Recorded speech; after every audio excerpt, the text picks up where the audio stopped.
Welcome in, everybody. It's Tuesday night, another edition of the Joe Quill Show. After a long weekend, GWK, welcome in. Good to see you back here in the in the crowd tonight. I couldn't think of the right word there, and the crowd wasn't the word I was looking for, but it'll do. But we got a interesting show here tonight. I'm a little off kilter a little bit because of the fact that it is Tuesday night, not Monday night. So I do one show and then I'm off tomorrow night. But got some updates for you guys as well with also eligible coming up. This week we're fine. We have this thing called the Belmont on the 6th that we may be talking about as well. So a lot of different things that are going on here tonight as we get ready for another week worth of shows here. Um, so gotta tell you one thing that happened to me last night, actually over the weekend. So I like to do these parlays, and every once in a while I like to do those Philly parlays where if you have two or three different Philly teams going at the same time, it's like, yeah, I'll do a Philly parlay in honor of Big Dick Nick Foles. Um, so Sunday night, I hey, glad to have you on the show, man. Glad to have you watching. And I do have to say one thing here. When you wager online, you have the option of cashing out. And the Spurs were um,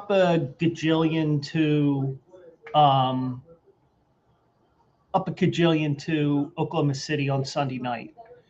And I'm sitting here, I'm like, and I have the basketball game on the dining room TV because that's set up so that when me and Mike are here on Monday nights, that we can catch up on whatever's going on. So I had that TV on, and I had the living room TV on. So as I'm sitting here, I look back, 1-0 Colorado, 2-0 Colorado, 3-0 Colorado. Now, mind you, I have the score bot telling you anytime there's a run scored in baseball or a touchdown in football or end of each quarter in basketball, whatever. But I didn't see the Colorado updates on the scoreboard, but they do come up. So I'm sitting here and I'm like, oh, that's right. I wasn't on Sunday night. Duh. Let me give myself one of those.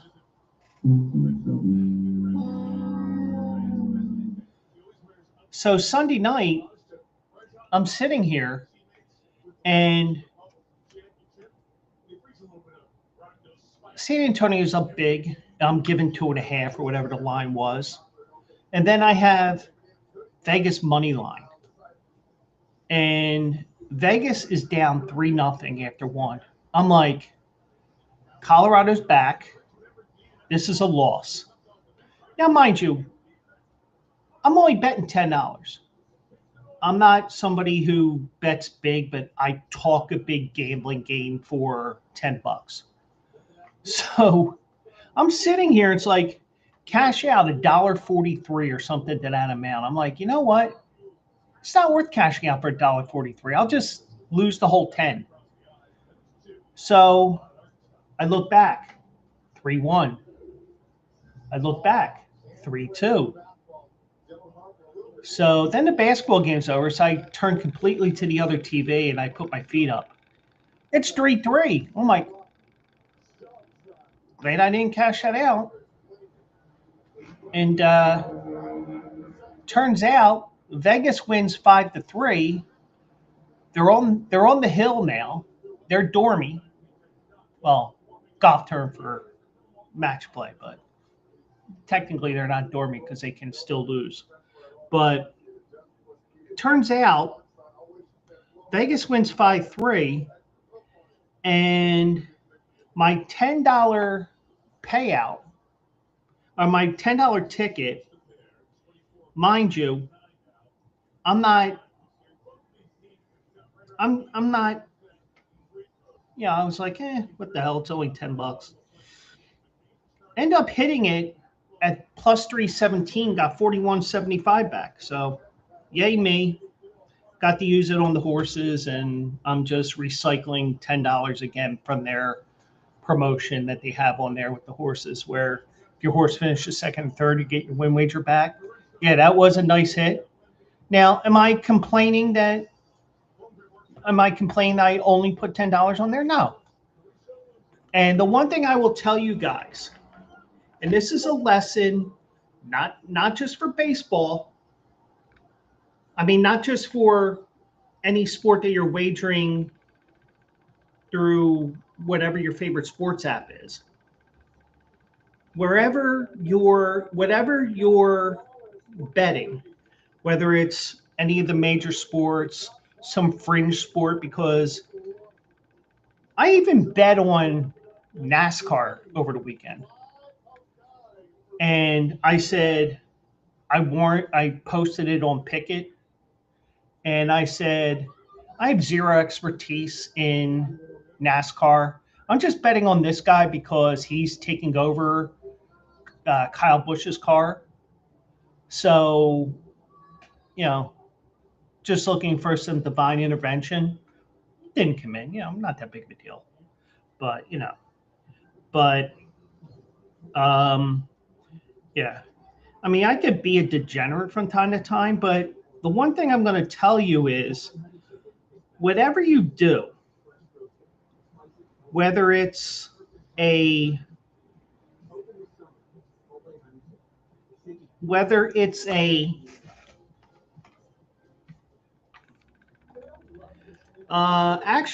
I have somebody that can do that for me. I do have somebody that can do that for me. I hear you sharp in the NBA. I'm sharp in the NBA. I have somebody to do that for me. But I'm, I mean,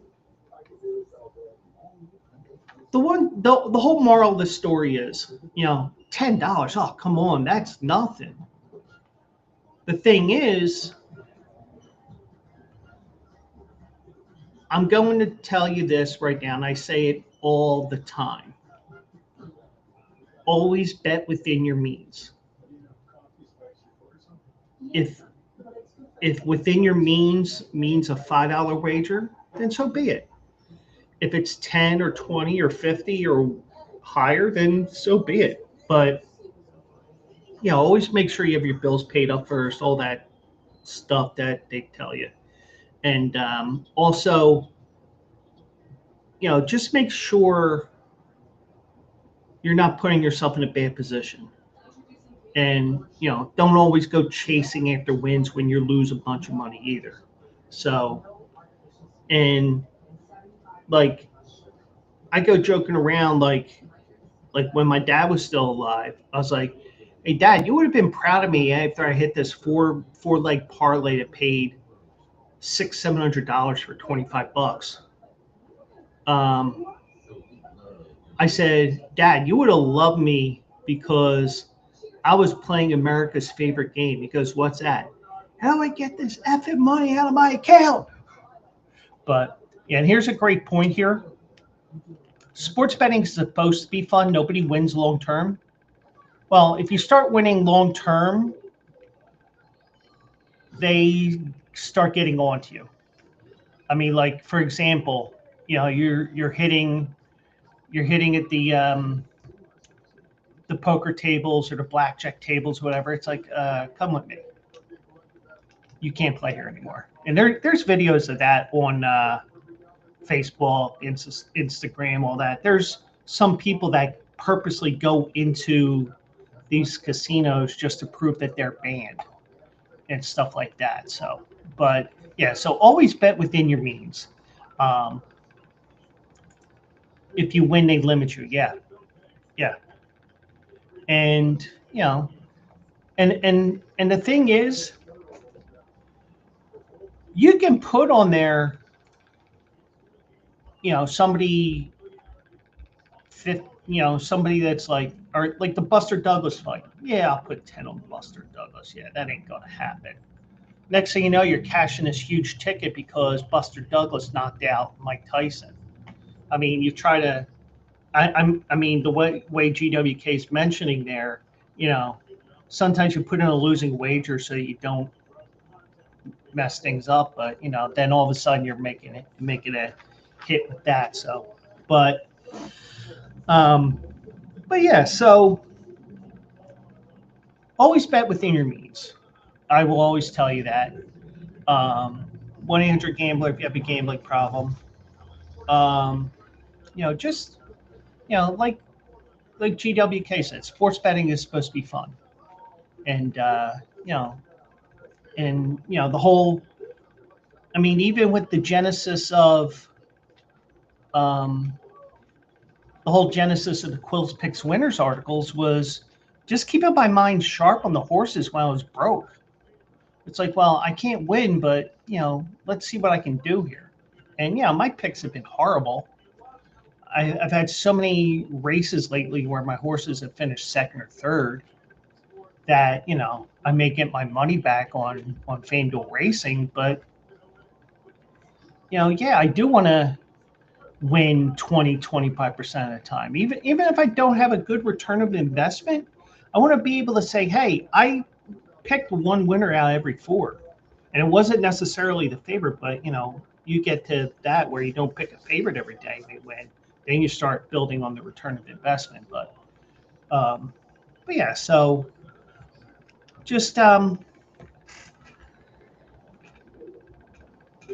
remember, always bet within your means, especially when we talk about all those things with the show here. So now coming up on the show tonight, I do have some things that some things worth talking about that seemed interesting to me. The Knicks made the NBA Finals last night. Should the Philly fans root for New York? And this is an interesting scenario that I saw earlier today, and it's like, there's two options that Fox 29 here in Philadelphia gave. I'm under opinion 3, which we'll get to in a minute. We had a no-hitter last night, the first no-hitter in Major League Baseball in 2 years. There's an historical twist with that no-hitter. We'll get to that. Josh Jacobs was arrested today, or apparently, yeah, he was arrested today. We'll get into that. We're going to look ahead to Saratoga because that's next week. That's all part of the stuff that's going on here. And, we'll give you a Q&A racing stable update. We're not an official ownership. The team that's losing right now, Houston. Houston threw a no-hitter last night. They won 9-0.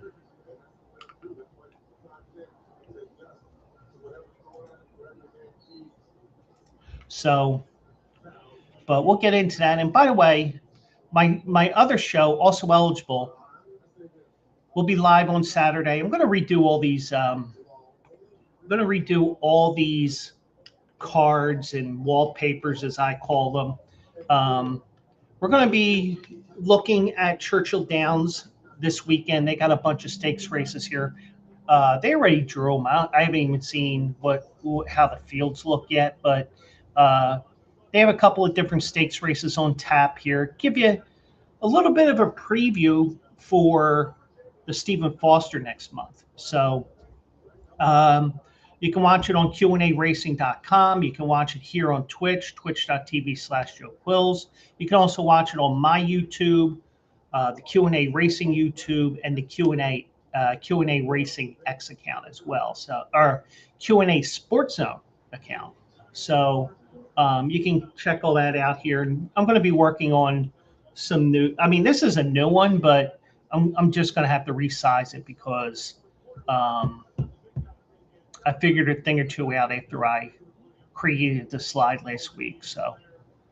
Um, so we had an interesting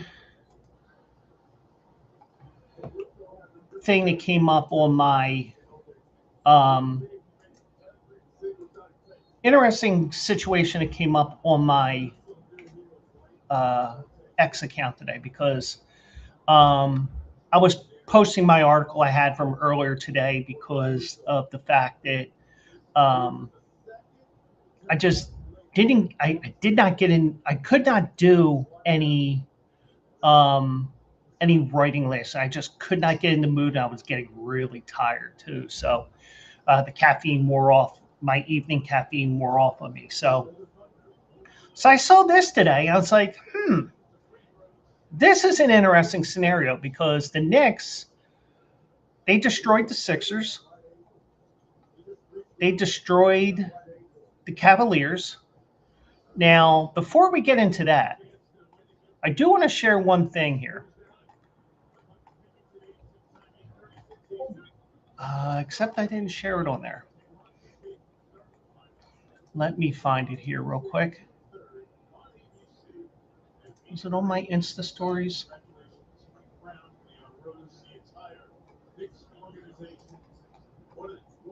Yes, it is. Okay.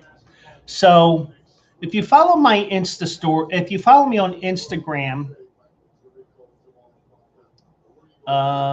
pineapple.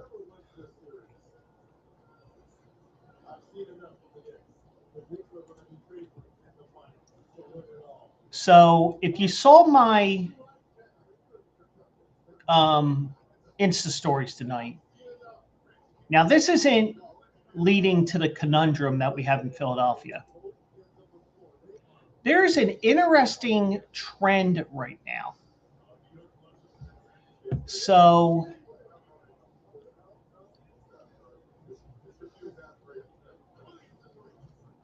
let me share this here. So here's an interesting scenario, and this is from BetMGM. They posted this. Since 2022, every team to lose in the Eastern Conference Final came back to win and make it to the NBA Finals the next year. In 2022, the Heat lost to Miami, and the Heat made it to the NBA Finals in 2023. They defeated the Boston Celtics. 2024, Boston wins, and they take out the Indiana Pacers. Last year, Indiana Pacers knock out the Knicks. This year, the Knicks get to the NBA Finals and they beat the Cavaliers. Does this mean we got to dump our money on Cleveland next year? So that would be that's an interesting thing that I saw here earlier today.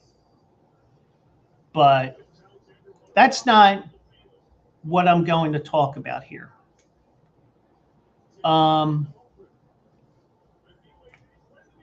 me just take care of this.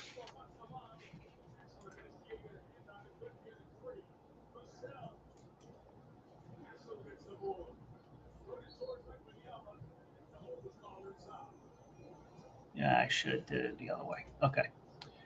So I was sitting here. I posted my article for tonight.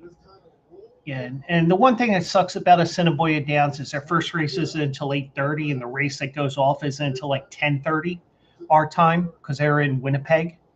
But Fox 29 here in Philadelphia came up with a very interesting poll here.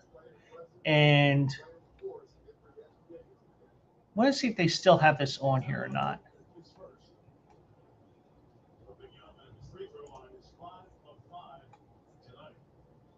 Okay. So they ask, and I'm going to share my share my screen again. Is it okay for Philly fans to root for the Knicks? Now, here's the reason why. They have 3 guys that played at Villanova. And by the way, the Golden Knights are up 1-0 on Colorado right now.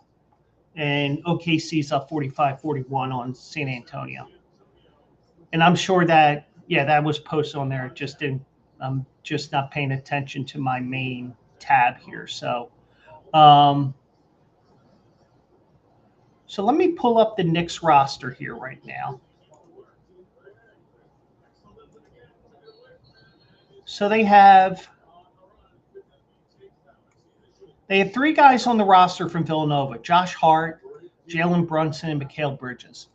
They had 5 at one time, I believe. DiVincenzo went to a couple different places, and somebody else was there. But the reason why that they asked this is because, do you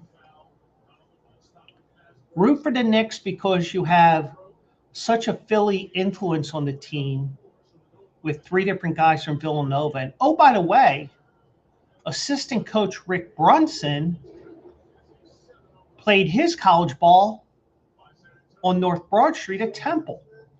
So you have a Philly influence there.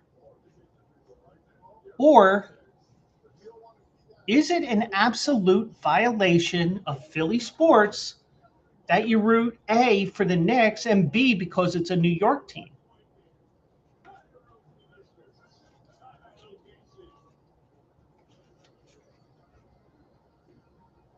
You see the conundrum here.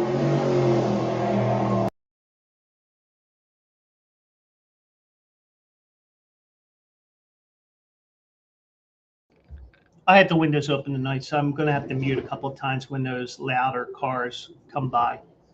But seriously, you see the conundrum that Philly sports fans have right now. You have Mikal Bridges, Josh Hart, and Jalen Brunson that I believe they were on both national championship teams. They weren't just on one. I believe they were on both. So you're talking about guys who've been on 2 national championships for Villanova, even though we get into that Philly. Are you really from Philly? No, I'm from Villanova. Because Villanova is considered Big 5, even though they're outside the city limits in Delaware County. But you see why that is such a tough question to answer. Because we had those 3 guys who played at Villanova. I guess I could call them kids because, I'm an old fart. But you have 3 guys here who went through Philadelphia and Villanova, won maybe 2 championships, and then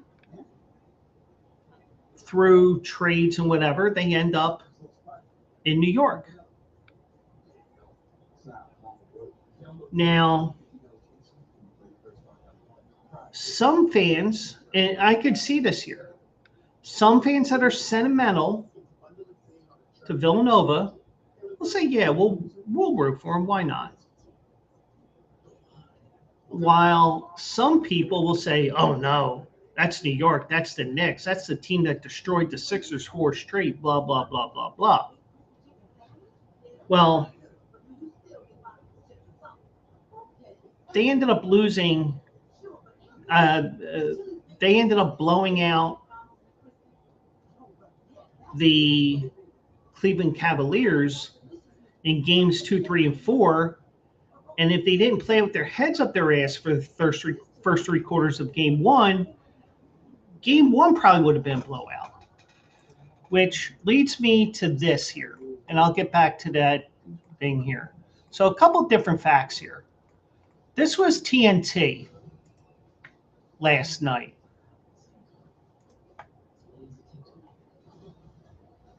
'26 NBA playoffs. Taylor Swift came to one of our games. And then there's mine.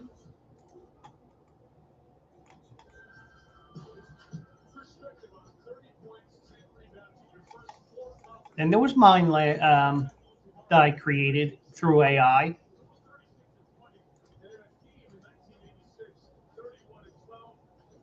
Cleveland Cavaliers, 22-point lead on the Knicks, game one. Blew it in style. The snarkiness I have is amazing. And by the way, if it's something that's not politically correct, it's going to tell you it's not politically correct. I won't tell you what I posted on there, but oh no, you can't make fun of that person or anything like that. Oh, come on. But they had a 22-point lead in game one in the fourth quarter. They lost that game, and that was the series basically. Whoops. So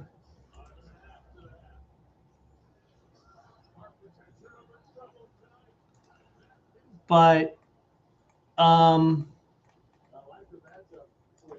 here's a crazy stat here. And this you're probably not going to see too well here because it's so small, because it's just somebody taking a screenshot of their Microsoft Word Excel file, that they created.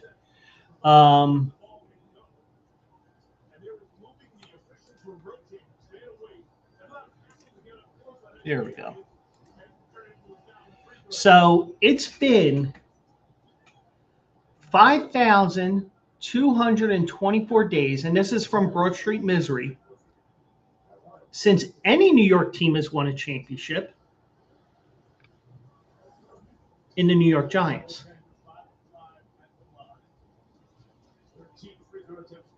It's been 6,047 days since Yankees won a World Series.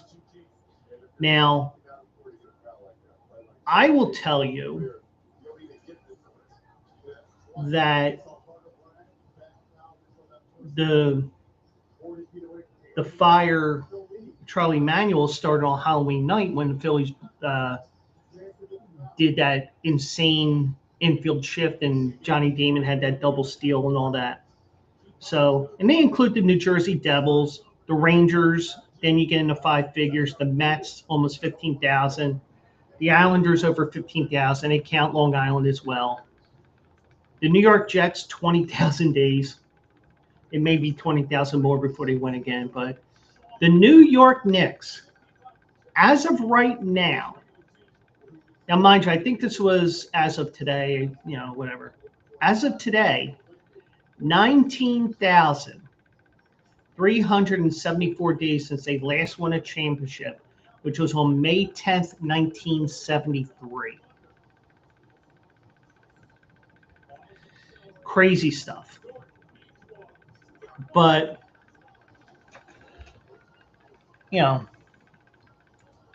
that long-starved city of New York haven't won a championship in over 5,000 days since 2012.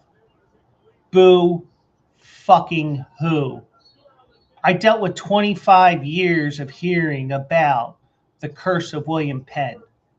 I actually got interviewed by ESPN back in 2008, and I never saved that file, so...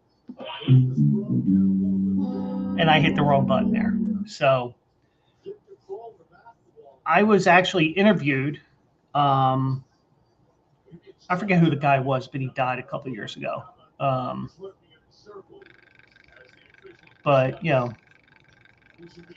he one of his assistants.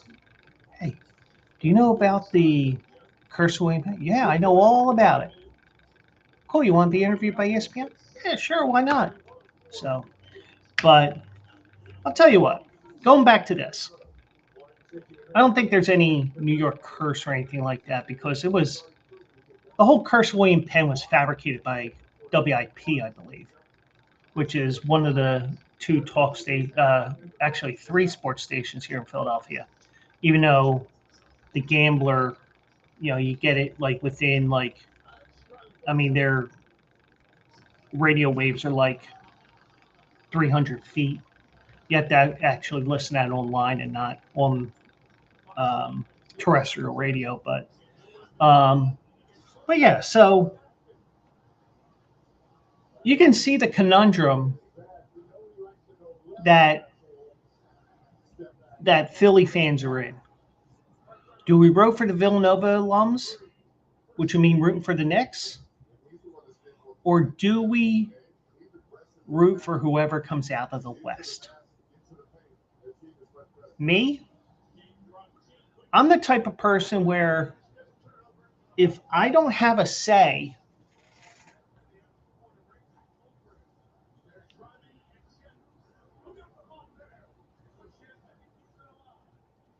and I am getting corrected right now.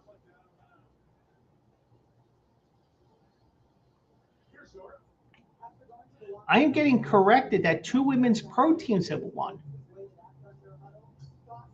Hey, this isn't my story. So I mean, yeah, all right. So the New York Liberty Bibbities did win one. Uh,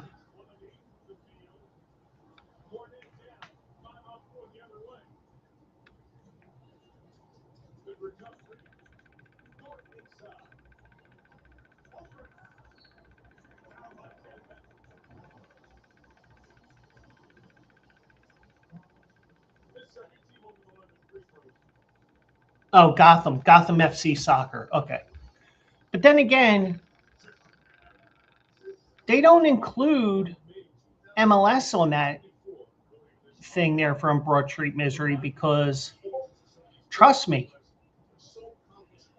I was invited to go to the Eastern Conference Final in 2022 or 2021, and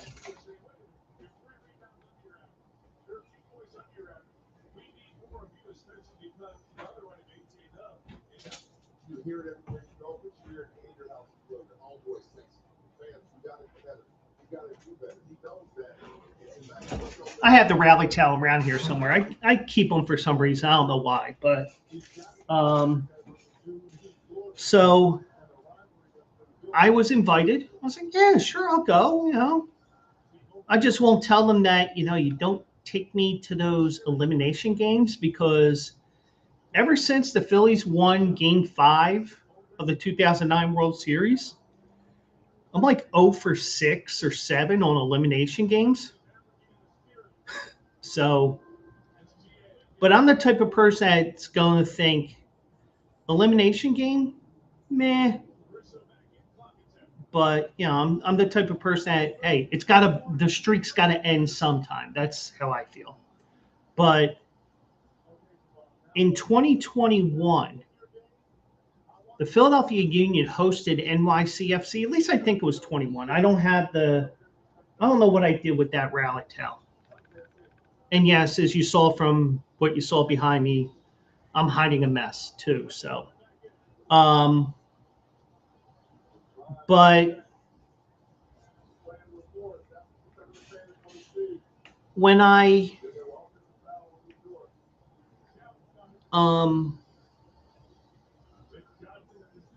I went to the game and we were in the, we were right behind the goal.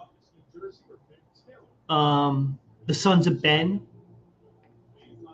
and me, I'm like, for 90 minutes. And my buddy was explaining to me, like,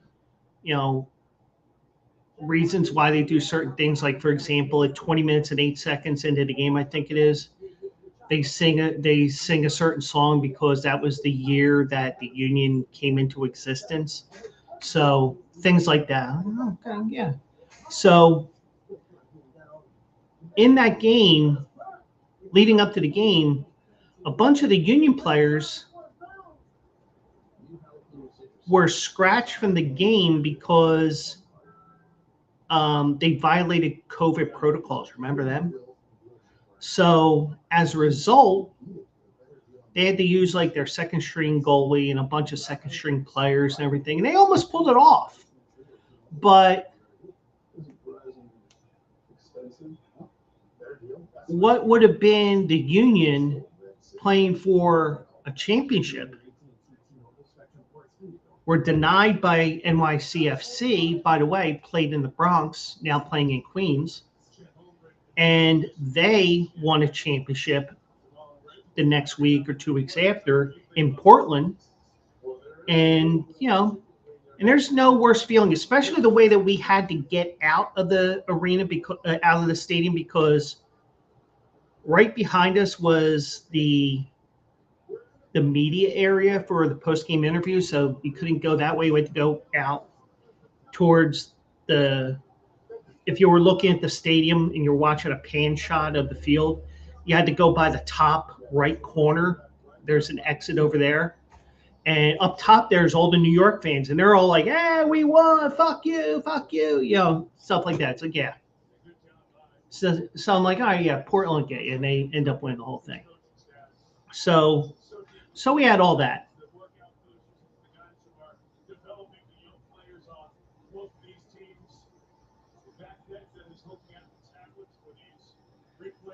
So I didn't have any, so part of me just wants to say, but I'm the type of person where now I voted as, I'll tell you how I voted. And it's still on the Fox 29 website. So as of right now, it's 61% absolute violation. Now, if I had a third option, my vote would have been who cares?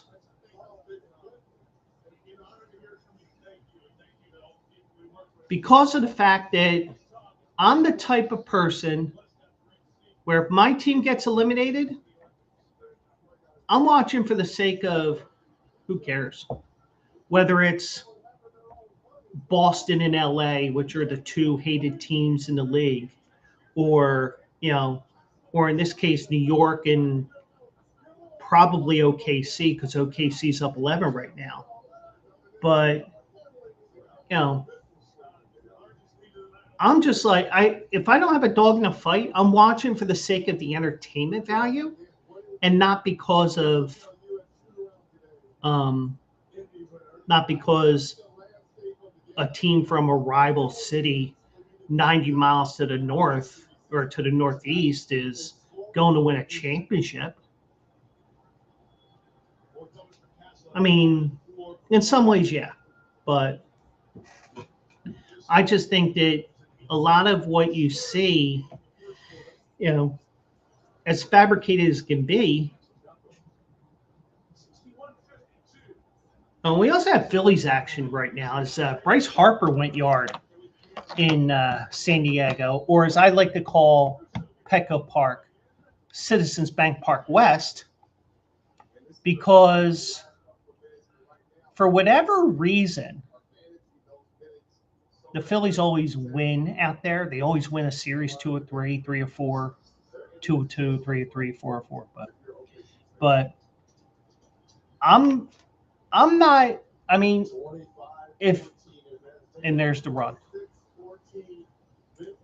So I'm always of the belief that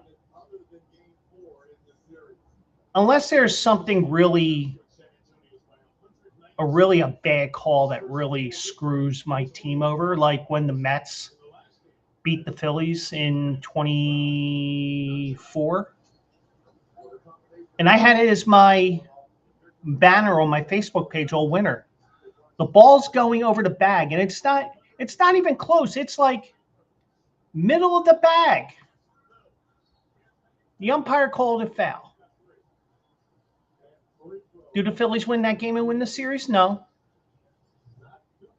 But it's like things like that where if it was like a one-run game late in the game like it was, then I would have been pissed.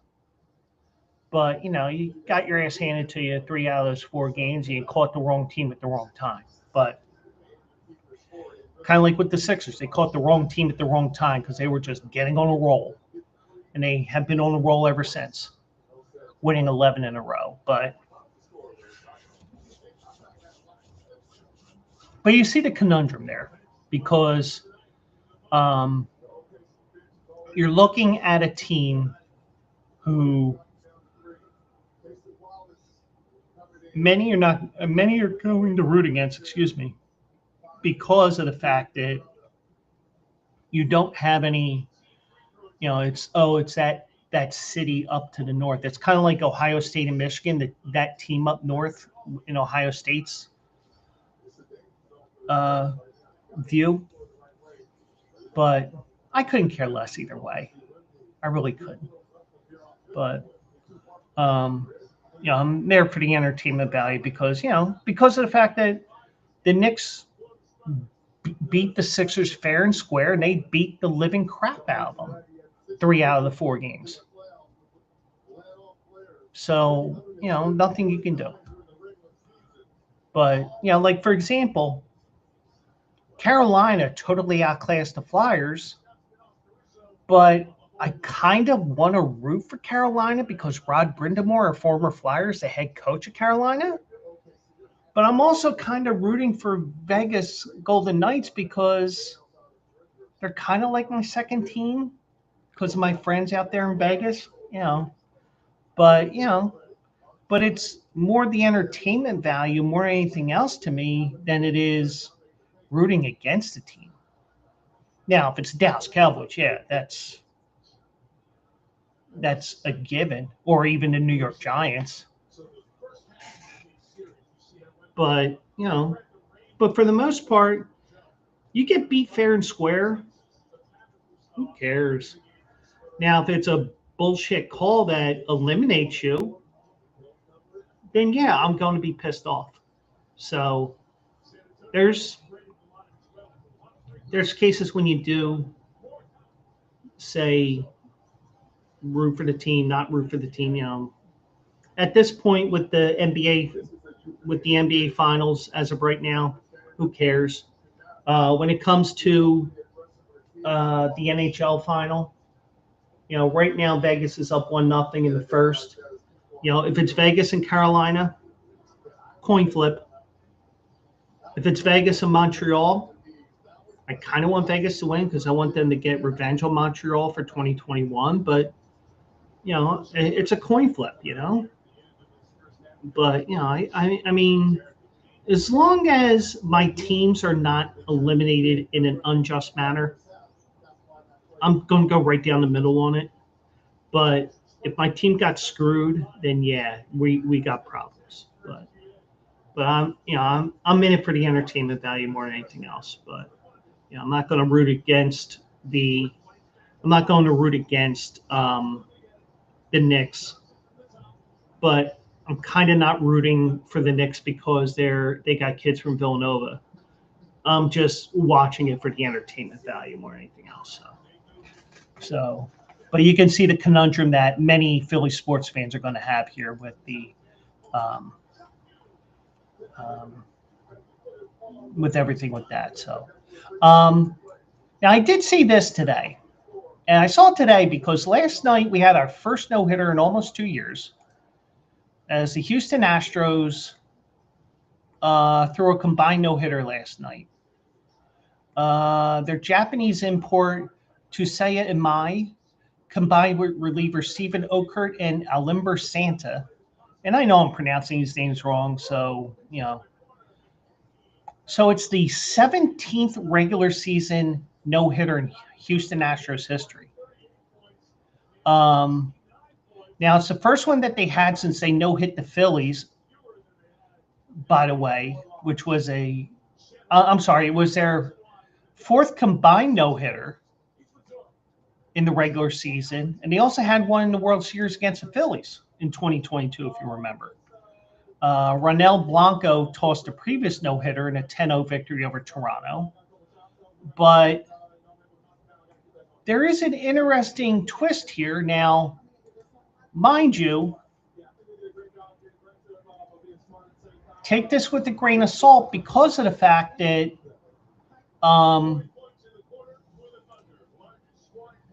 This is something that I saw today from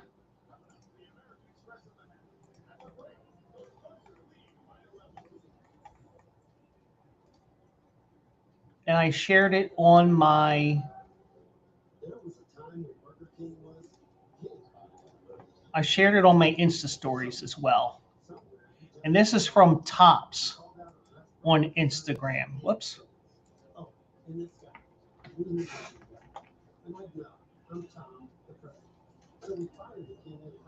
Now,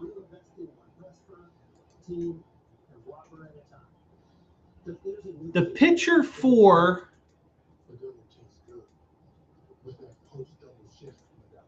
the pitcher who got the final 6 outs, Santa. Let me get the name right for you.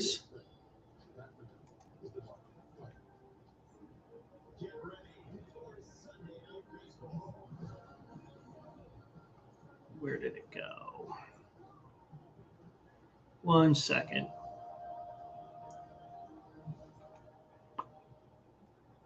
Go here. I lost the tab here, so I'm pulling it back up here. And I know see if you understood how my brain works. So Alimber Santa made his major league debut and fired 2 perfect innings to complete the no-hitter. How rare is something like this that happened?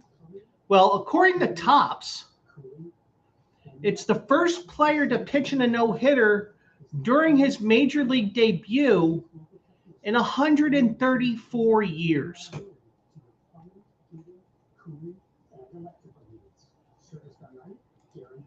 And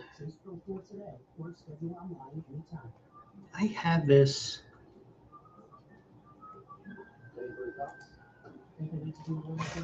Let me see here. No.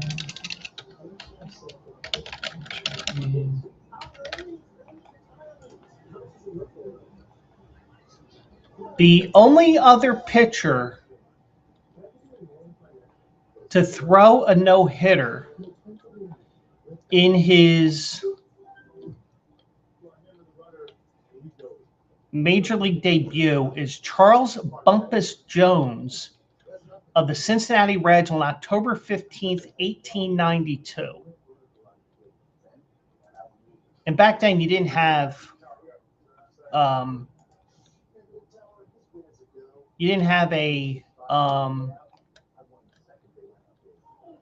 World Series until 1903.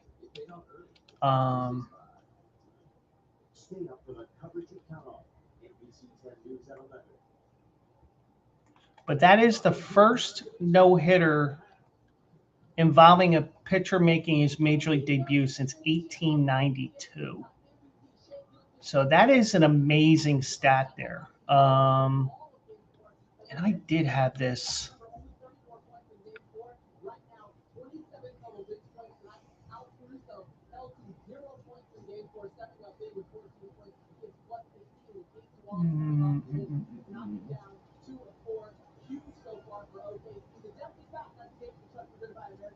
I did have it, but I wanted to see.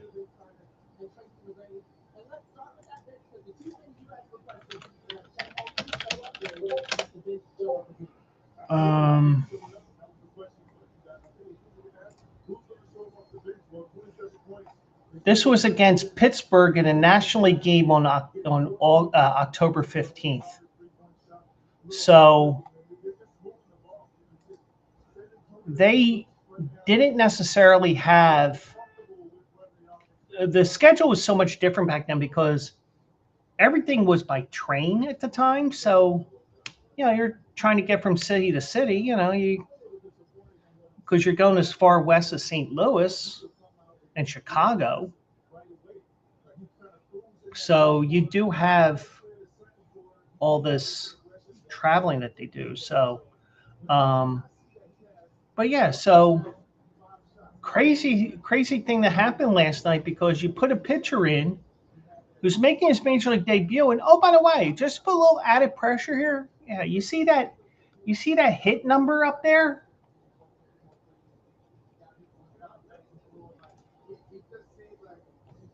You see that number up there on the scoreboard? That's right. No pressure on you, because we're up 9-0, or whatever the score was in the 8th inning when he came into the game. But, no pressure on you, because, oh, by the way, we got a no-hitter going right now.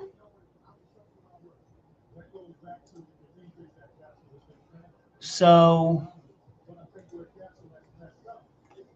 he came into the game.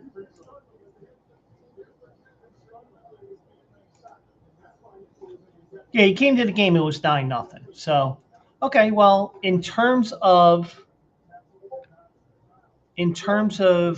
playing, in terms of the game itself, may not seem that much. But oh, by the way, you're pitching to protect a no-hitter here. So, a little quid pro quo there. So, but interesting thing that occurred last night in Major League Baseball as well. So, but with something that's interesting, we end up getting somebody who decides that he's going to get himself into trouble. And this broke earlier today. Josh Jacobs was arrested today and booked on several domestic violence charges, including, according to the Hobart Lawrence, Wisconsin Police Department, he was booked on charges of battery, which includes domestic abuse and criminal damage to property, domestic abuse and disorderly conduct, domestic abuse, strangulation, suffocation, and intimidation of the victim. So, one thing I'm going to say, and I say this all the time, and in some cases, the little head tells the big head what to do, or you just get so angry for whatever reason, you just lose all control. Now,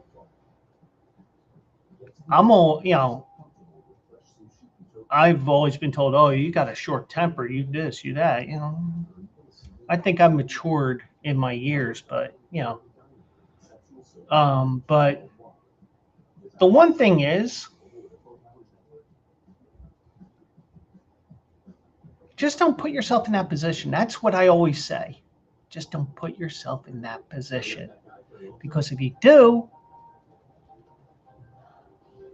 you got all kinds of issues here. So as of right now, when this article is posted, and forgive me for showing the top of my head and rubbing my eye here because my eye itches.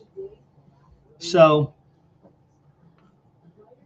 the strangulation and suffocation charge is a felony. The other 4 charges are misdemeanors. So the disturbance actually happened on Saturday.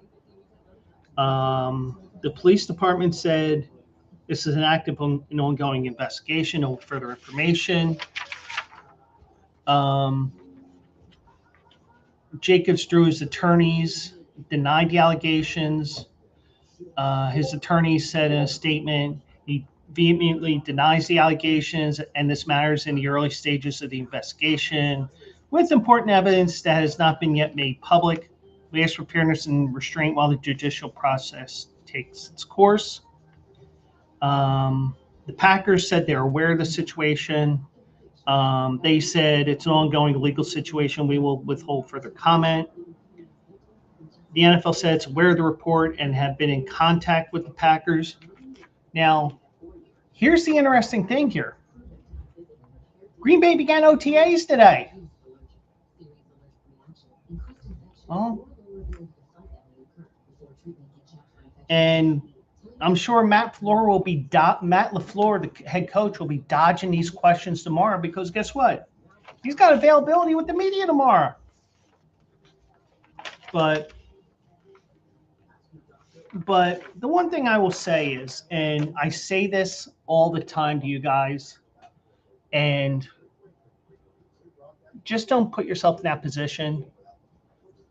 I mean, I know things don't, it's easy. I mean, it's easier said than done, but the one thing I'll also say, the NFL will eventually react to this.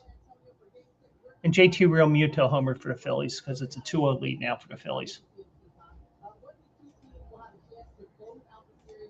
So I'm going to say this.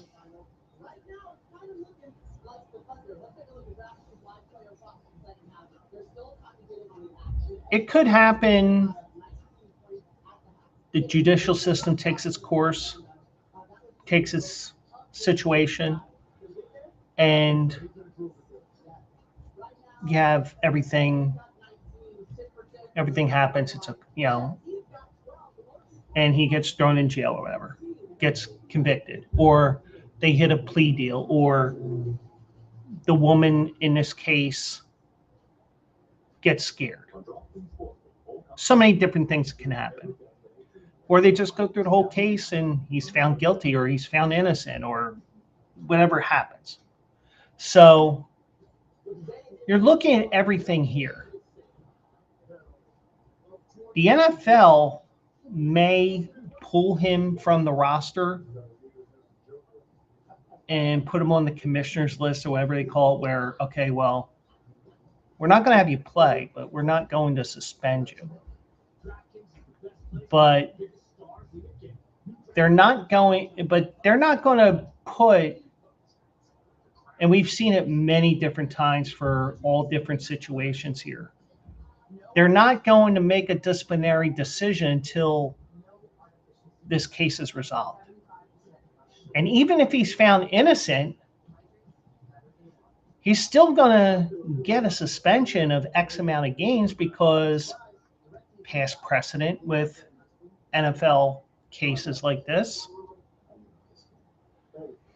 You have past precedent, so guess what? You're going to have these cases where, oh, he's gone for a while. So you're going to have all these cases. And, and we only know a part of the story, and, but, and, just something that popped up today. And unfortunately, it made the news today. So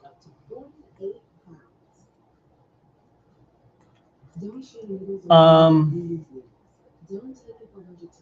I know this is like, I mean, I kind of don't want to talk about it, but it's something that came up and I'm light on stories tonight. So, but yeah, so, I mean, we've seen it many times in the NFL where there's a domestic violence thing or and something that violates the personal conduct policy.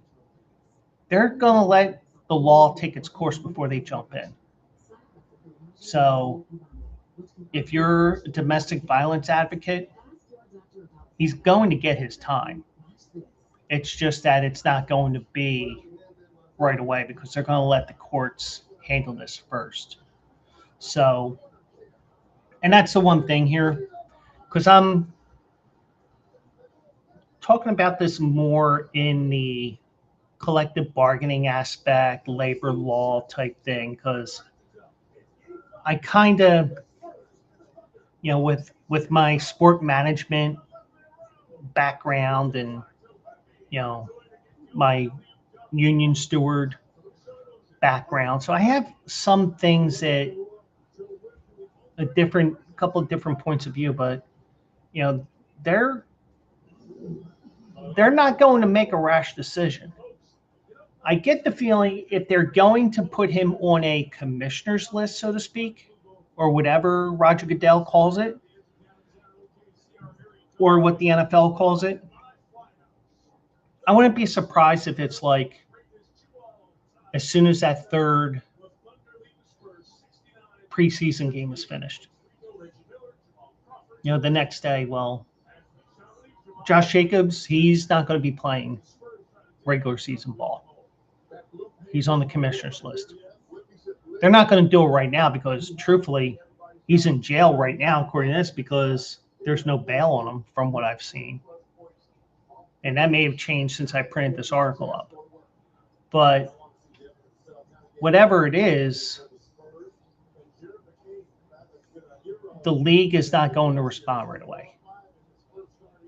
But they're not looking the other way.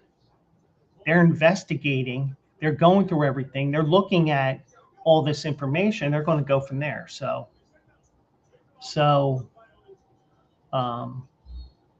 in terms of what happened, you don't put hands on a woman. Plain and simple. Well, not in that respect, but, you know, we won't go there. But trying to turn it into something funny, but it's hard to do so. But yeah, so just remember, you know, it probably will be, you probably get the commissioner's list move there if they still do that. You're going to see, oh, by the way, remember when we put him on the commissioner's list because of that incident in Wisconsin? Well, he's now going to sit X amount of games because guess what? His case has been resolved. Or he may just go to jail.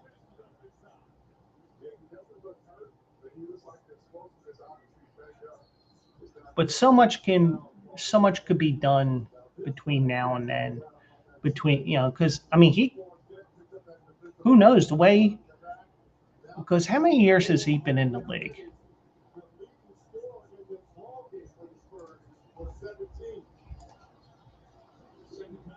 He's been in the league since 2019.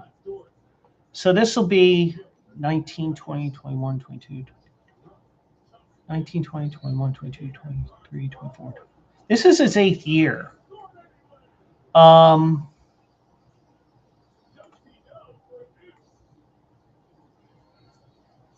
He could be getting into that situation where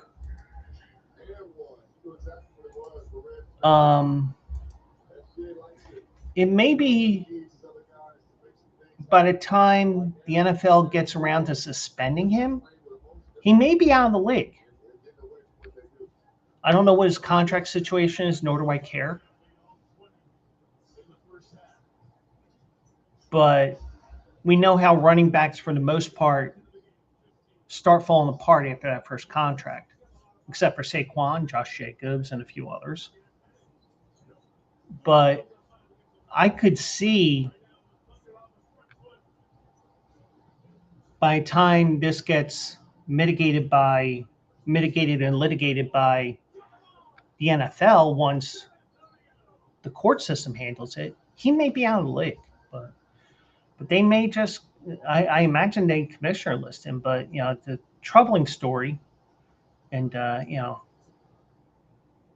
kind of didn't want to talk about, but this is something that came up today that was breaking news on the ESPN site. So, but yeah, so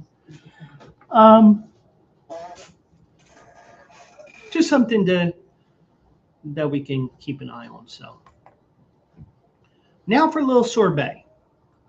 Once again, I'm going to remind you, also eligible live every Saturday, 10 a.m. Eastern, 7 a.m. Pacific, on QandARacing.com, on twitch.tv/Joe Quills, as well as Q&A Sports Zone on X, Q&A Racing, Q&A Sports Zone on YouTube, my YouTube at Joe Quills. So we're going to be looking at Churchill Downs, and let me take a look here because I haven't been looking at the field yet. I'm more worried about what my race is going to be tomorrow for race of the day, and they still haven't posted it. But I think they have 7 stakes races here. They have the Audubon Stakes on the grass going a mile and 1/8 for 3-year-olds. That has a field of 10. The Shawnee Stakes Grade 2, that's a mile and 16th on the dirt. That has 7, and that's for older fillies and mares. You have the Old Forester Mint Julep for older horses on the grass going a mile and 1/16. You got the Aristide Stakes, that's going 6 furlongs on the main track for older horses. You got the Regret Stakes for 3-year-old fillies going a mile and 1/8. You got the Blame Stakes going a mile and 1/8 for older horses. You might see one of these horses ending up in the Stephen Foster in a couple of weeks. And then you got the Arlington Stakes on the grass. So you got 1, 2, 3, 4, 5, 6, 7, 8 stakes races in a row, or 7. So we're going to look at some of those races. I don't know which ones yet, but we're going to get into that on Saturday. As of right now, AJ will be joining me. And he's been picking winners a lot better than I have lately. So, And Trey Turner has gone yard, and he hit a bomb. 434 feet according to ESPN. And the Phillies are now up 3-0 on the San Diego Padres at Citizens Bank Park West, a.k.a. Petco Park. So I do have some updates here. My horse Shippy did have an informal work at Gulfstream this past week. Doing everything he's supposed to be doing right now. Hopefully they give him a freaking name soon. And I think what they may do is it may turn out into a contest, and if it does, I have a great name for it. So, and they're starting the second period in Vegas right now, 1-0 Golden Knights. Golden Knights looking to sweep. So I also have an update on Schoolyard Superman. Now, the original plan last weekend was that I was planning on going up to New York on Friday, or maybe Thursday night, stay Friday, and then come home on Saturday, because Schoolyard Superman was supposed to run in an allowance race at Aqueduct, Belmont, the Big A. And also I could have texted Todd Trupp and say, hey, Todd, Joe from Q&A Racing, also eligible. Just let you know I'll be up there, because I said, hey, I do want to get up there before it closes. So the race that they had planned on Friday, this past Friday, never filled. So, and this happens a lot of times in horse racing, and we went through this last week, where I showed what's called a condition book. And they show the races that they plan on running. Some races fill more than others, some don't. Sometimes you have enough horses where you have enough horses that want to run that you add an extra race even at times. So they ended up running so they wanted to run in this allowance race, but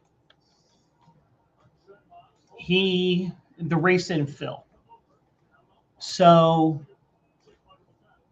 he was on the training track at Belmont Park. He breezed in 49-2 for trainer Chad Brown. The assistant trainer reported that Schoolyard Superman was full of run during the work and came back very well afterward. Another encouraging sign that he continues training forwardly. The target right now is to run in the Pegasus Stakes at Monmouth Park. So now, part of the reason why I'm going to try to get up there is because this is a Commonwealth horse that AJ owned, that AJ has bought into. He doesn't completely own. He owns like this much of it. So what I am hoping is, hey, I'm Joe. I'm from Q&A Racing. You know, AJ's. I give AJ all the credit, even though my Q is in there, even though it's Q&A. You know, the A is more important than the Q, if you ask me. But that's just me. Because, hey, I'm the guy who helped in creating this thing that we have. So we do have, so we have all that. And who knows? I get to talk to a Commonwealth guy or two, build something, talk to the guys, whatever. I can do my part of it as well, but, let myself know, because here's another thing as well. Sometimes it's those chance things that lead to other things. So that's the reason why I want to go there. So I will say that I could, like, for example, with this part of the country, for those that are watching that are not familiar with the way horse racing is in this part of the country, you could have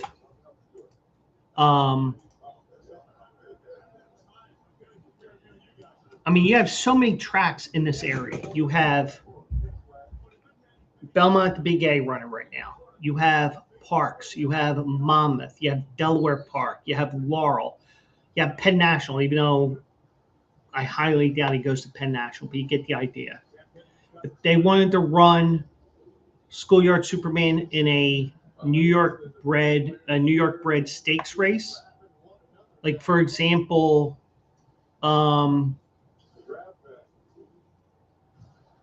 there is a New York bred stakes race called the New York Derby, which is run at Finger Lakes.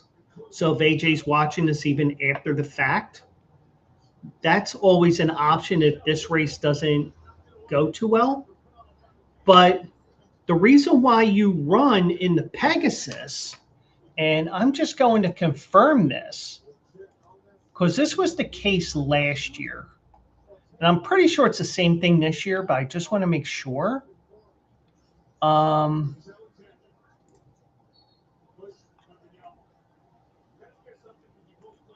If Schoolyard Superman, or actually any horse, so let's pretend other horses have a chance of winning.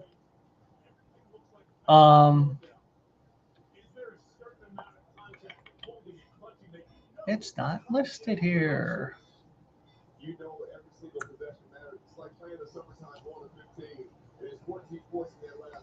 Alrighty, let me see here. Plain B. Condition book. Actually, I could do this. And I know, being a one-man show like this, it does. And it's on the 13th.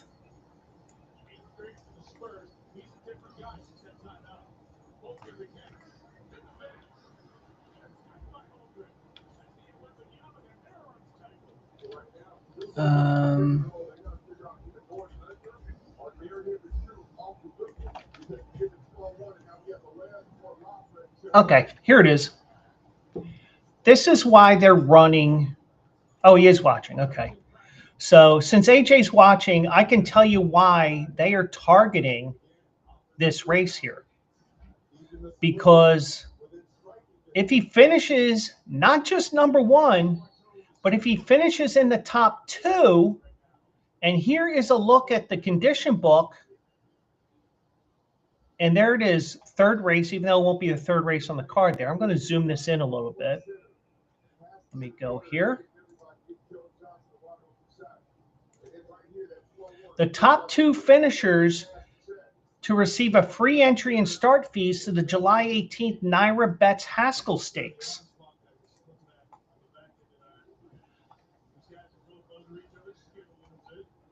I'm getting to it. So this is why they are. This is one of the reasons why they're running him in this race, because a lot of times these horses, they mature differently. And this time of the year, right after the Triple Crown's over, a lot of times you get these horses like a Schoolyard Superman, who was like, had his issues, I mean, not physical issues from what I know, but more, a race not filling or giving a little break, a horse gets sick, different things happen. And even things that they're not even going to tell AJ because he owns a piece of the horse. You're going to see, something like this is a great option because the top two finishers get into the race automatically if they want to run in a month at Monmouth again. Now, if he doesn't finish in the top two, you go back to the drawing board. Now, because he's a New York bred, yeah, he was snowed out twice. The race that he did win, he ran on a track that was severely favoring speed, and he just got outbeat. He got beat out to the first turn. And, between the weather and everything else, and so much happens over the course of a season, over the course of the winter. So you do have all that. So all that you see here, you have all these issues that happen. So a lot of times these horses that have setbacks for whatever reason, or they just don't mature right away, a lot of times these horses can be underlays in a race like the Haskell, for example. And Monmouth Park, I do believe, I didn't watch the races this past weekend. I'm in a contest called the Survival at the Shore contest, and it's survivalattheshore.com. I just quick picked my picks for the first 3 days because I didn't get time to look at the program, because they'll give you programs of the free races. And by the way, that'll probably be why I look at a particular race. But yeah, so I end up, this is why they're running him in this race, is because, in my opinion, because if you win, you get to run in the Haskell if you feel he's ready to run. Get to run with the big boys. And oh, by the way, you could position yourself with the big boys because, oh, by the way, you end up winning. And if I remember correctly, especially with the bigger days, they will. Monmouth is known as a front-running track, and Schoolyard Superman likes to be near the front. So he has a shot, depending on the field size, where he's in the gate, in the post position draw, and everything like that.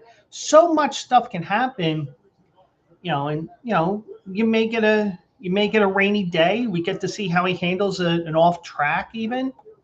So many different things here that we can look forward to here, but it appears he is on track for that race, and every horse has setbacks, but but I will tell you that if there is a setback where he does not win,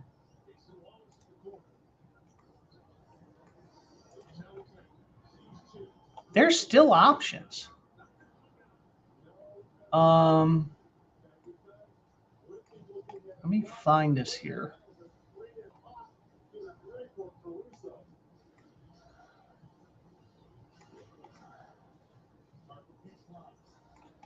Matter of fact, here it is right here. This is the nomination form.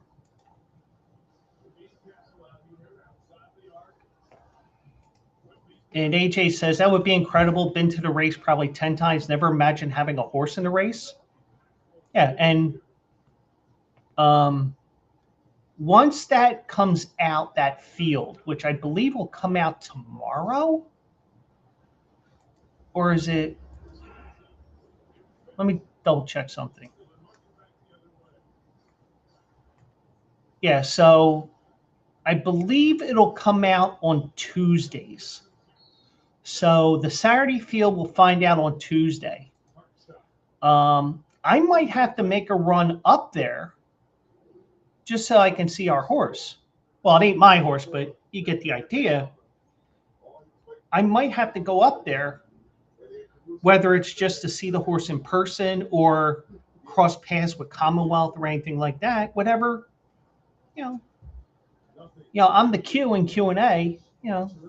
Even though the A is more important, I do my part. Kind of like that video. I do my part. I do my part. I didn't do F and S. But I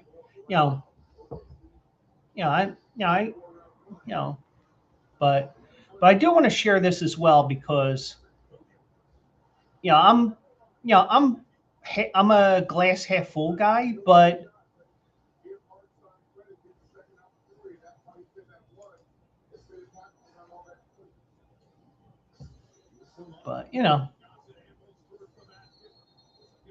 I can pretend at least that the Q stands for me, but but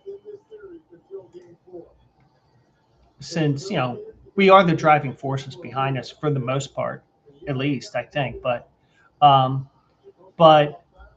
will say this: if,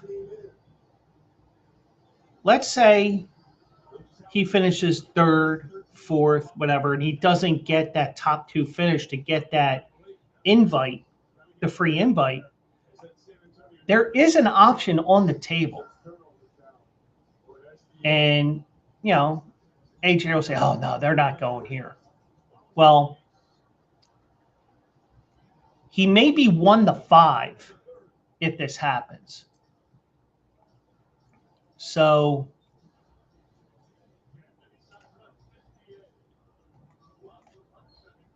and the fact that I know that this is a race at Finger Lakes is proving my degeneracy to a whole new level. So at Finger Lakes, because Schoolyard Superman is a New York bred, and I'm just going to confirm that here real quick. Horses. Let me just confirm it, because if I'm wrong, then forget I'm telling you this.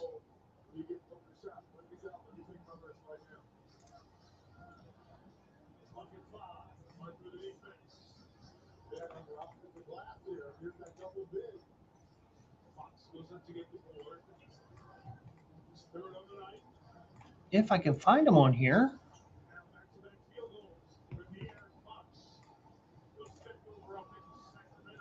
And I know AJ responded, but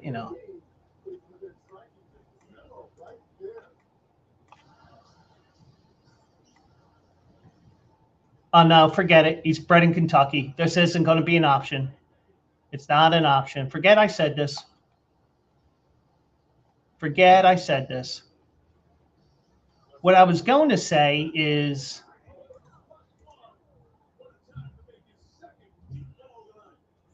if he was bred in New York, which he's not, apparently.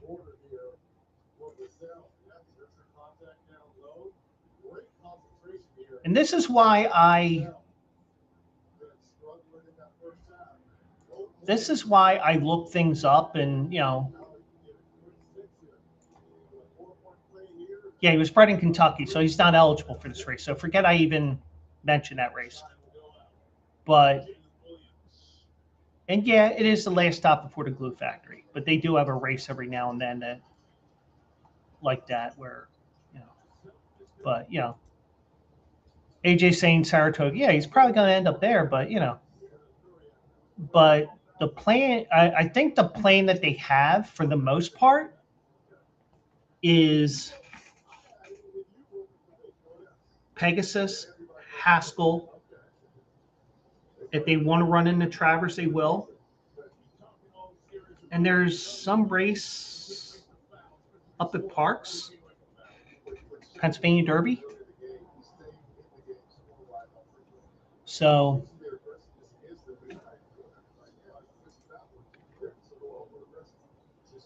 yeah, 9-point game, 95 to 86. Phillies are up 4-0 at Citizens Bank Park West, as I like to call Petco Park, because the Phillies could be total dog shit and they win. They can be. The Phillies could be last year's Colorado Rockies, where Colorado was at that point where you could roll a die and that would come up more often than a Colorado Rockies win at one point in the season. The Phillies always seem to play well at Petco Park. I don't know what it is, whether you have a good team or a bad team or a team that's lost 10 in a row, they mysteriously find ways to win. So, now, I have to correct you on this because there's the mile and there's the dirt mile. I know where you're saying the dirt mile, but I don't think he's bred for the turf.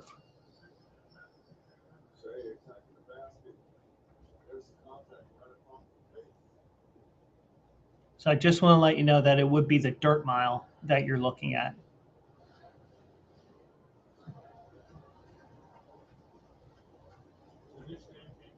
So that is an option as well.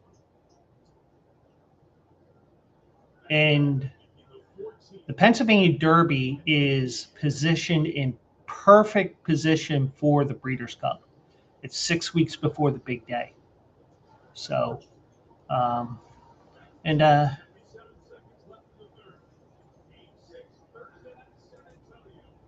it's a late night trip over the border to Tijuana. That's why it feels like San Diego. The Phillies got screwed with the scheduling. Yeah, he meant the dirt mile. I know what you meant. It was just that, I'm just helping those that are watching or like that actually know some horse racing and are saying, what do you mean the mile? That's on the turf. He doesn't run on the turf, but the Phillies got no breaks with the schedule. That's why the Phillies had to play Saturday when the Mets rained out and Baltimore rained down on Saturday, but the Phillies played. So, because the Phillies normally would have had a 9:35, 9:40, 10:05, 10:10 game in San Diego, our time. But because it's a holiday and ESPN picked up that game, it was a 6:35 Eastern time game. So they knew that there's a short window so that the Phillies can get on the plane and get out to San Diego. So as a result, they were trying to get that game in because, oh, by the way, you're playing an American League team who only comes in to Philly once every 2 years. So, and Woodburn and Superman in the Breeders' Cup. But what about Shippy? Even though he doesn't have a name yet, you know, because it would be fun to. Now, it would be interesting as hell to see both our horses in the Breeders' Cup Juvenile.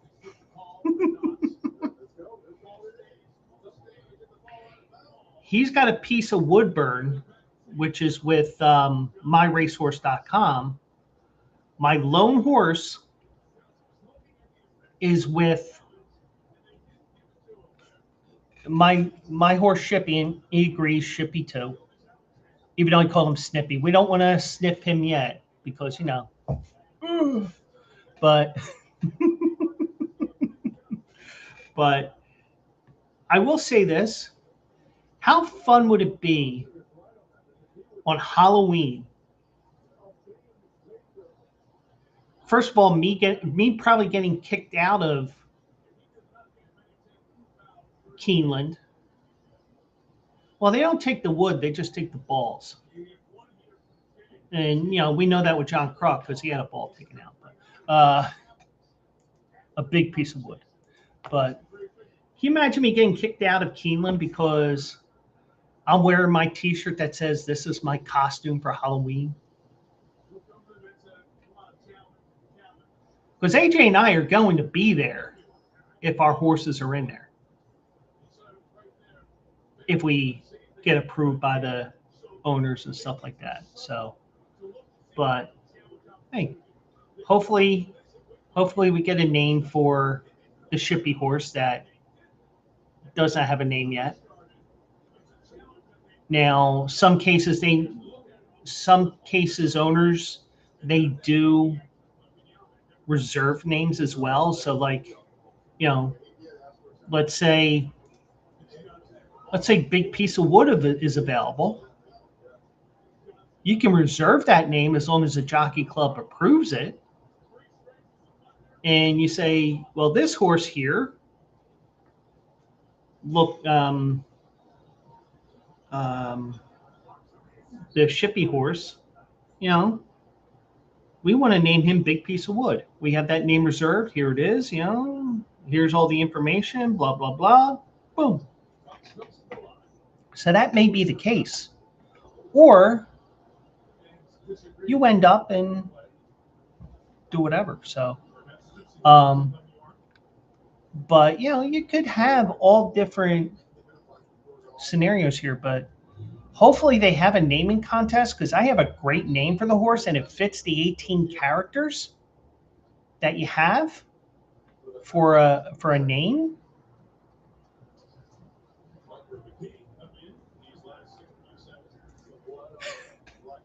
You got to dress up for these races. I'm not looking forward to that. I want to be in a hoodie and sweats like John Fetterman.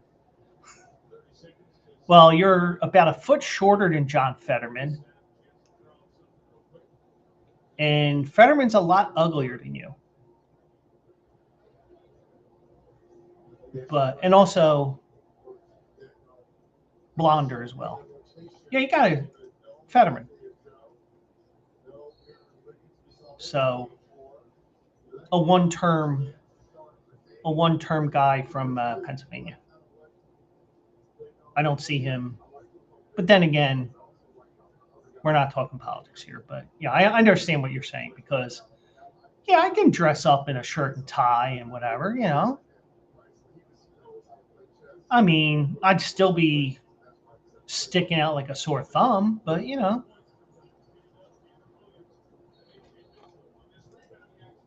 the Adam Sandler look, yeah. Yeah, I mean, Halloween's about the time I start pulling the pants out from the drawers because of the fact that here in the Northeast, it starts getting a little cold. Even I got pretty damn cold here after we went to 95 last week. And he likes Fetterman. Well, I'd like him a little bit, but I don't like him because he's from Pittsburgh or that area of area of the state. So,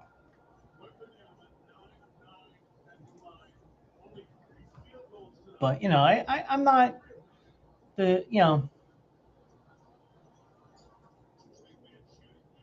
I'm the person that votes for the best person for the job, even though a lot of these elections right now, it's been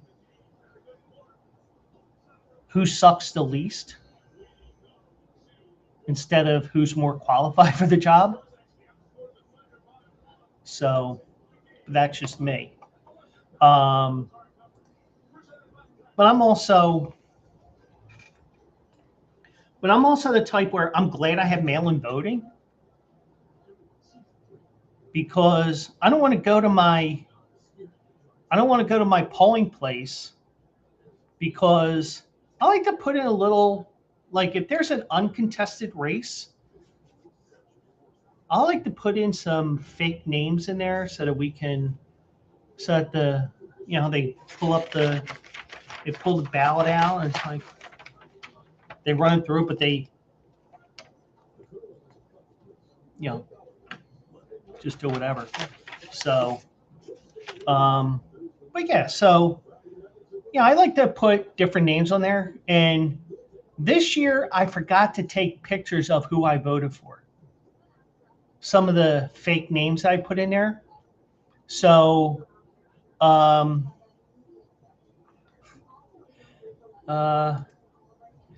you got to have him move to Pennsylvania.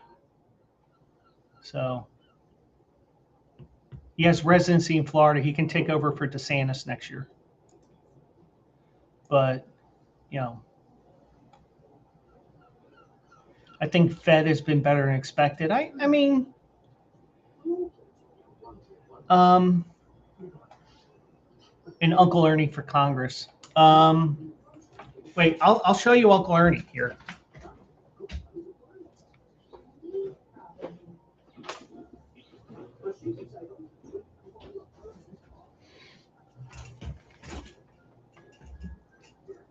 Hi, Ernie. How are you? Super glue.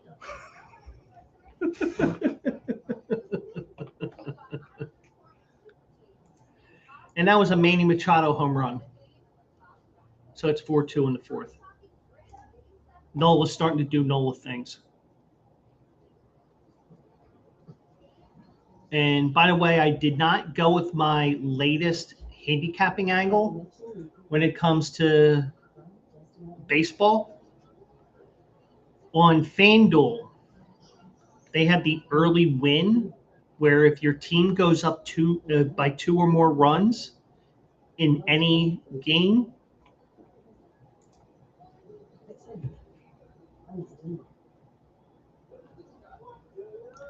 well, it gets worse. Because last night I was asking Microsoft Copilot to create a picture for me of fans, Cleveland Cavaliers fans shaking their head worse than Michael J. Fox and Jim Eisenreich. Yeah, one bad inning always sinks them. Yeah, that's true. And last week, I had who did he pitch against last week? Cincinnati. Well, whoever the Phillies played, I hit that promotion, put money on whoever the Phillies were playing. Quick 2-0 lead in the second inning. I'm like, thank you. I can tell you who it was in a second.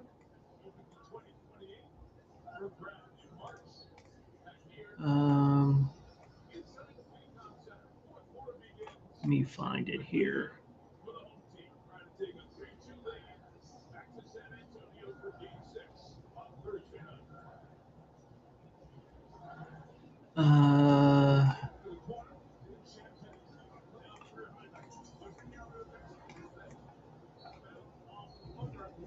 Hold on. Let me see if I can find this here.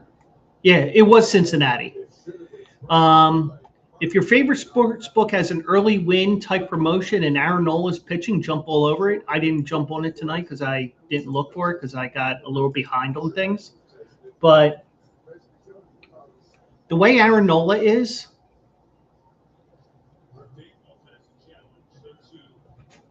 as we've gone into Phillies talk here, and this is why when we do this show, I always say, and whatever comes up,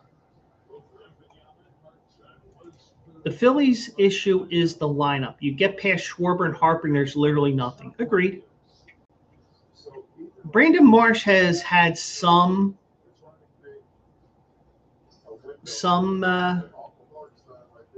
has some issues, but he's also hit the ball a little bit. He had that hot streak a couple of weeks ago.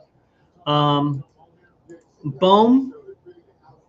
I think it's because of his girlfriend, Erin Dolan from ESPN.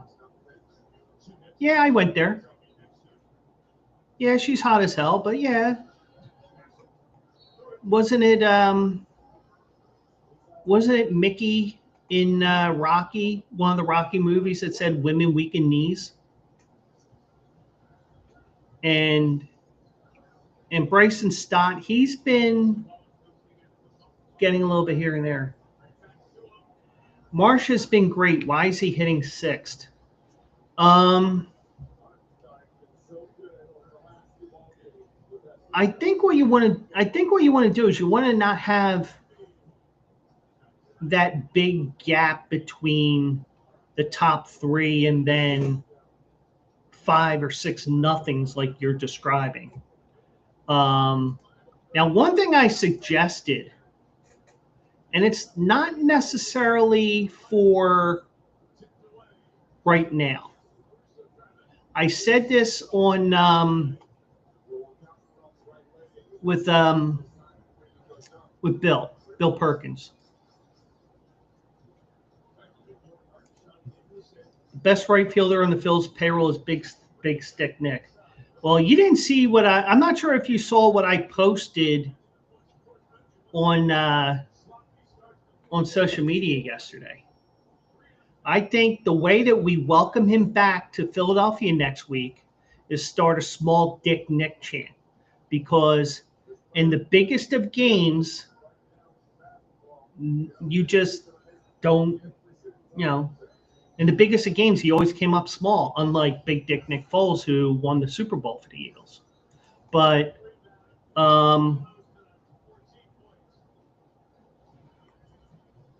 am I looking for here? Now, Crawford has cooled off, Justin Crawford. And this is where you want to see him adjust. Nobody can drive him in hitting 8th. Agreed. But Edmundo Sosa has been really cold. But like the one thing I said when I was on Bill's show a couple of weeks ago, I said, they're not even playing Edmundo Sosa. They're just playing their same 9 guys every game. You got to get these guys out there every once in a while. And Edmundo Sosa was getting big hit after big hit in his limited time last year. And yeah, it might have been a fluke, but but the one thing I would say is not necessarily right away. It may not be until next year when Justin Crawford has a full year under his belt. I think Justin Crawford is the perfect one-hitter for this team because he doesn't go for the home runs, even though he did hit 2 so far this year, I believe. He's the type of guy that I want at the top of the order, somebody who's a threat to lay down a bunt and get a bunt base hit, somebody who's going to steal bases, so that you have somebody like Trey Turner in the 2-hole. If he starts hitting, then you get first and second. But I also like Crawford. Yeah, I agree. He's going to be a beast. But I kind of like Crawford in the 9-hole because you get Crawford on base. Then you go to Turner, He gets on base. At worst, you have first and second. You can go with the double steal there. And oh, by the way, now you got second and third.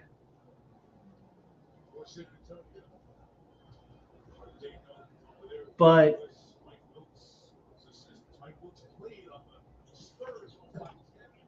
yeah, it's very possible. It's very possible he could be an all-time great.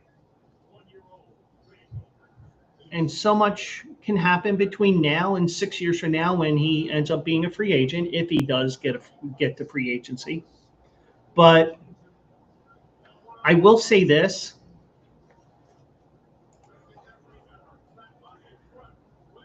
I would like to see more Stubbs too. At least if you take Stubbs down to the minors, even though you got to float him through waivers. If nobody picks him up, he'll go down to AAA because he's a de facto player coach right now. But he can play the field if they need him to as well. He's a super utility guy right now. He can catch, he can do all these things, and he can pinch run too. He's another Phillies catcher that can run.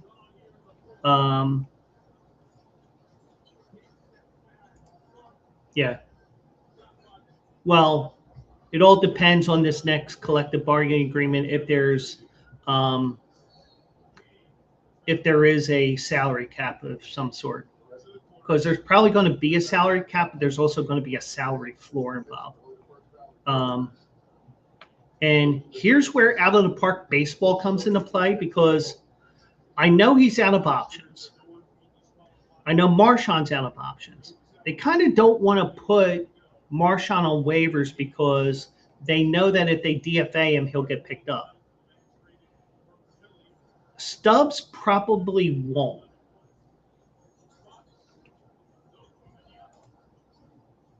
Mm-hmm. Yeah. So, but without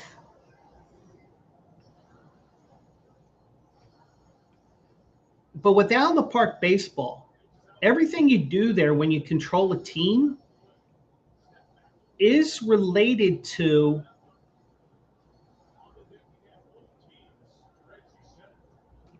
never going to have a cap. Yeah, I mean, we could see a whole season without baseball. I mean, I don't think there's going to be a cap either, but I wouldn't be surprised. But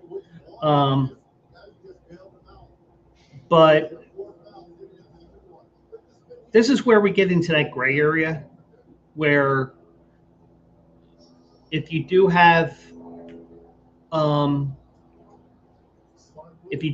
a move where all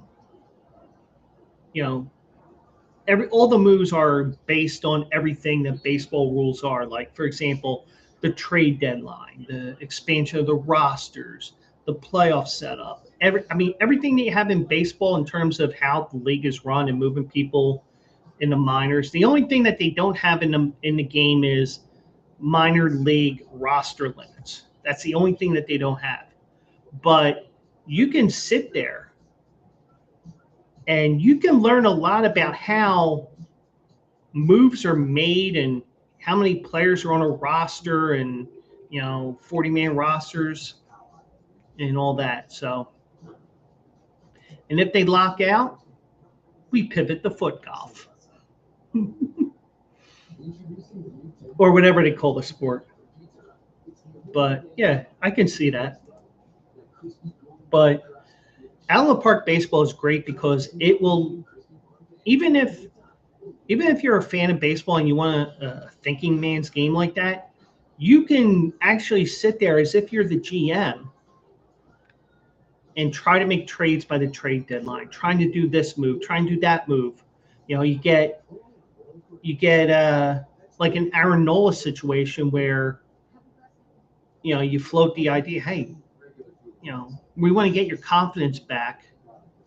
Let's have you go down to Lehigh Valley for a couple of weeks. Aaron Nola can say, I've been in the majors long enough to say, here you go. I'm not going to AAA. because after a certain amount of time, certain amount of major league service, you can refuse any demotion. All these little things that somebody will say, oh, they need to send him down to AAA. Well, you can't send him down to AAA because he's got enough service time to tell them, hey, I ain't going back. I ain't going down to AAA. The only time I'm going down to AAA is if I'm doing a rehab assignment and I'm not injured. But you have that situation here, and even now, for the most part, a lot of these players don't even go down for a rehab assignment. Now, Zach Wheeler did, but that was because that was his spring training. Now, Bryce Harper, he refused he refused a rehab assignment when he came back from the elbow injury. It's like, I can do my rehab here and get ready and do whatever, but that's a great thing with out of the park baseball is you learn even with, oh yeah, I can't make that move. This person's been in the league X amount of years. I can't make that move. Or even though they have no trade clauses, for example, Bryce Harper, even if he didn't have no trade clause, or Trey Turner, I think he hasn't been with the Phillies 5 years yet, but you get 10-5 rights, which means you can refuse any trade. So, but the one thing I noticed on this year's game,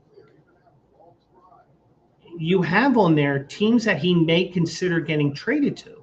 They'll say, like, for example, Mike Trout, Philadelphia, New York, Atlanta. But, there's, because all that a no trade clause is tell me who you have to trade with, and I will tell you whether I'll go or not. But a lot of guys will say, no, I am not going to whatever city, even if it's something like a Philly or New York or Atlanta where Mike Trout may go to, because I'm not moving. I've been here X amount of years. My roots are here. My family is now here, blah, blah, blah, blah, blah. Even though I'm an Eagles fan and whatever, I'm not going to Philly. So I would say that the game is if you're in like those gray areas with like making moves with sending somebody down, and that's a perfect gray area that I'm talking about in terms of my situation. Well, Garrett Stubbs already was sent down to AAA and was DFA'd. Well, do you have to DFA him again, or do you just send him right back down? That's the thing. And also, you have minor league contracts where after a certain amount of time, the player can say, well, you can, like Dylan Moore, who I think was released by the Phillies. He ended up playing his trump card right before the start of the season. He said, put me on the major league roster where I'm leaving. Phillies put him in as the 26th man on the roster, and he didn't do anything. So, but yeah, little things here and there that you may see on a Facebook post or a Instagram, not Instagram, on an X post or something like that, where you're just like, you want to respond, but the problem is, if you respond, you may be like the 86th person to respond the same thing. And like the person that posted that originally has either deleted his post or closed, depending on the site. So, but it is what it is. So as we wrap up this show here, just want to remind you, also eligible Saturday, we're going to be looking at Churchill Downs. They have 7 stakes races. I'm going to figure out which stake races we look at here this Saturday. That show is every Saturday at 10 a.m. Eastern, 7 a.m. Pacific. Wherever you're watching me right now, that's where we will be on Saturday. So Churchill Downs, and oh, by the way,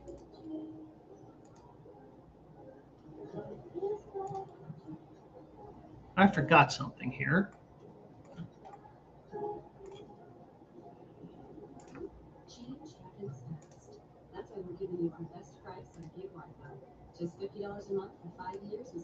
Ladies and gentlemen, we have breaking news from Winnipeg. If I can find it here.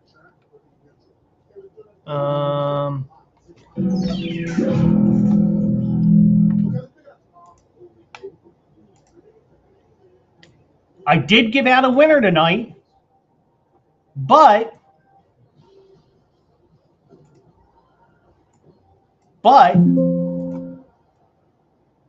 the damn thing paid $220 to win.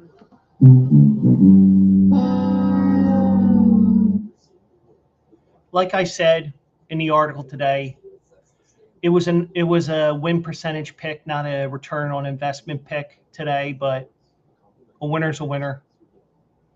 And yeah, that puts me at 1 in a row. But I haven't even looked yet, because my main source for my races that I look at has not updated what they're looking at for the rest of the week. And they still haven't. So guess who's...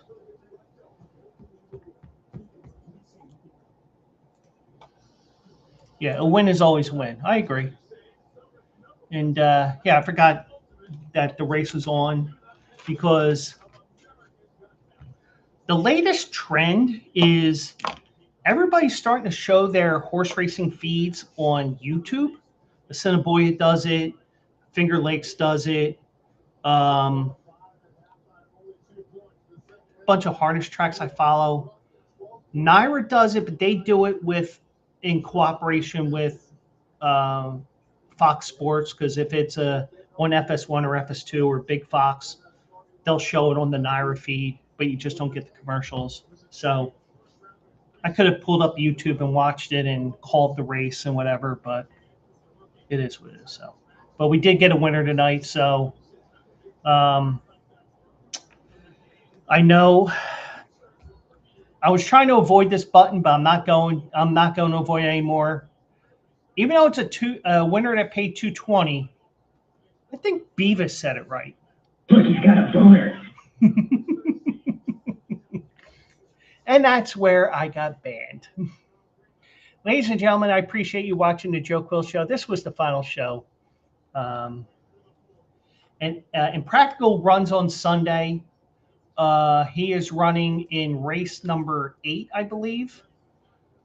Let me pull it up here. I saw the email. I just haven't.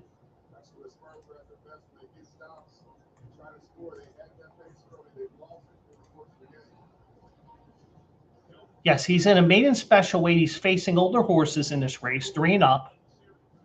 He has the 3 post in his position in this race. So full field of 12 here. So, and if he breaks his maiden, hopefully it'll be at a nice price.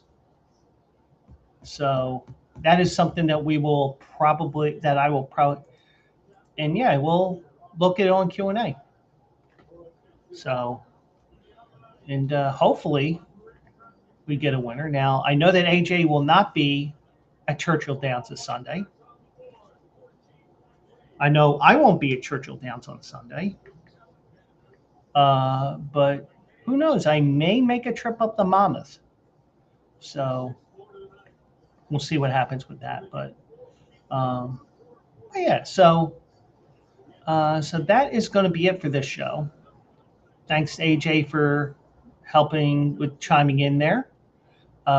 Thank you to GWK, who was here at the beginning of the show, and everybody who's watching, because we have a full crowd tonight between the Bleacher Brothers, the Q&A Facebook, even though it still says Bleacher Brothers on here, my Twitch, as well as the Q&A Sports Zone on YouTube. Thank you, AJ. Do appreciate it. And no show tomorrow. It's Wednesday. So I will get some things done. Some of the tasks that AJ put in hand, and also some additional things I want to do because I'm going to be changing some of these things around a little bit as well. And we'll be back on Thursday, me flying solo again. And who knows what happens? Whatever happens between there. And OKC is pulling away. It is 118-103. And VGK is looking to sweep Colorado.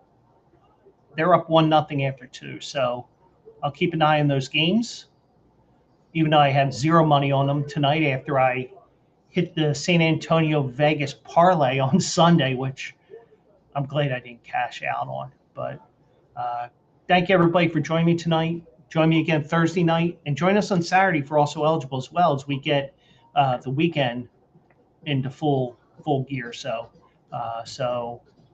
that's it for now. Appreciate all of you, and